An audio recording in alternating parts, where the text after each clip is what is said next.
Bago ang lahat, back to basic muna. Kung i-redraft at 2024 class na sinasabing isa sa pinaka-weak draft class since 2013, ang dapat magiging number 1 pick nun si Jared McCain, si Pinoy Kuno. Dahil siya nun ang nasa spotlight na meron siyang average na 15 points, 2 rebounds, 2 assists, 46 and 38%. Kaso maagang natapos ang kanyang rookie season na magkaroon siya ng ACL injury. Kaya ang papasok or susunod sa kanya ay si Stephon Castle na magiging number 1 pick. Mas naging maganda yung trajectory ng career ngayon ni Stephon Castle na meron siyang career average na 15 points, 5 rebounds, 7 assists, 1 steal, 45 and 30%. Statistically, nung rookie season talaga nilang dalawa ni McCain, mas mataas ang average ni McCain.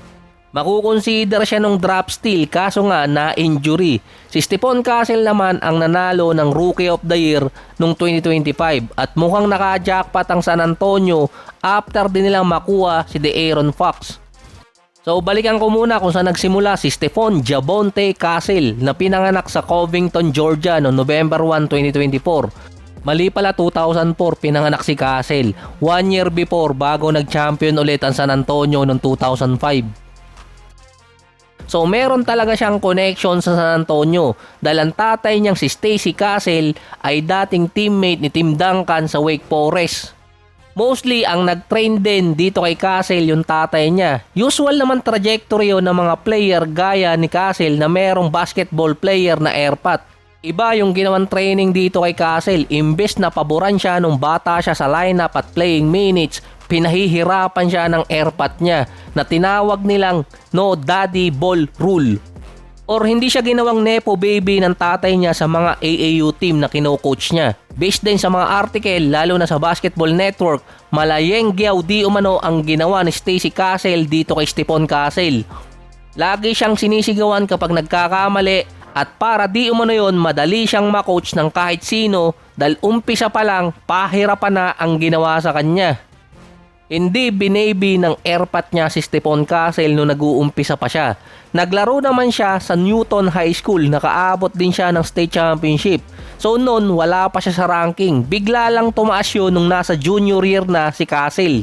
Usual story ng mga player na biglang umaangat yung ranking, biglang tumangkad ng 6'5 or 6'6. Pagpasok ng senior year, nag-average pa siya ng 20 points, 9 rebounds, 5 assists, 3 steals at 2 block per game. Nakapasok pa siya ng state championship at naging isa sa high-rated player. Sa listed height kasi ni Castle na 6'5 or 6'6 papasok ng college, based naman nung nakaraang West Finals kontra Thunder, binabanggit kasi doon na tumangkad si Castle hanggang 6'7 na. Dahil nga 21 years old pa lang siya sa current 2026 year. Kung maalala nyo din dati, si Victor Wembanyama binantayan ng mga teams nung nakita siyang kalaban dati sina Holmgren. Ilang taon din ang inintay ng mga teams dun. At noon yung San Antonio, nagsimulang magtitrade ng kanilang mga player katulad ni DeJounte Murray, kasama na din si Derek White. Yung ibang mga player hindi rin pinag-sign dahil halos binabantayan nila si Victor Wembanyama at para din makapagtangking yung San Antonio. Pero kasabay din nun, binabantayan din ng Spurs itong si Stephon Castle kahit nasa high school pa lang siya. Base sa GM ng San Antonio na si Brian Wright, since high school pa lang minomonitor na nila si Castle. Hindi naman kasi bago na yung mga NBA teams merong mga top rank player sa high school pa lang na binabantayan na. Katulad ni Harper, Ace Bailey, Flagg, AJ Dibansa, kahit si Cameron Boozer ganun pa rin eh.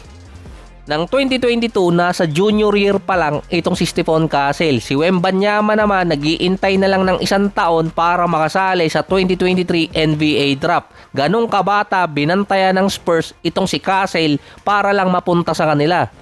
Nang 2023 class papasok ng college para sa mga player, wala talagang kinukonsider na top rank player nun. Pero ang number 1 nun si Isaiah Collier. Nakilala lang siya bilang teammate ni Bronny, pero ang kabatch din ni Castle si DJ Wagner. Dati siyang number 1 rank player na siya yung talagang binabantayan ng mga team kaso bigla siyang nawala sa radar. Sumakto rin na si Victor Wembanyama noong 2023 na drop na siya bilang number 1 overall. Samantalang si Stephon Castle naman papasok ng college para sa kanyang freshman year. Nung na-drop si Castle noong 2024, dun lang niya nalaman na matagal na pala siyang binabantayan ng San Antonio para talaga makuha. Dahil sa mock drop, mas mataas kasi si Rob Dillingham kumpara sa kanya. Kasama pa doon si Cody Williams. Mukhang buo ang loob ng San Antonio na piliin talaga siya sa number 4. Papasok naman ng college, si Stephon Castle noon maraming mga teams na nag-offer sa kanya. Andyan ang Auburn, Georgia, Arkansas, Ohio State. Pero nag-commit siya sa Yukon dahil di umano kay Coach Dan Hurley. Parang kaka-champion pa lang din ng Yukon noon nung pumasok itong si Castle. Pero di umano base sa kanya, ready siyang mabawasan ang kanyang playing minutes at role, ma-coach lang ni Dan Hurley.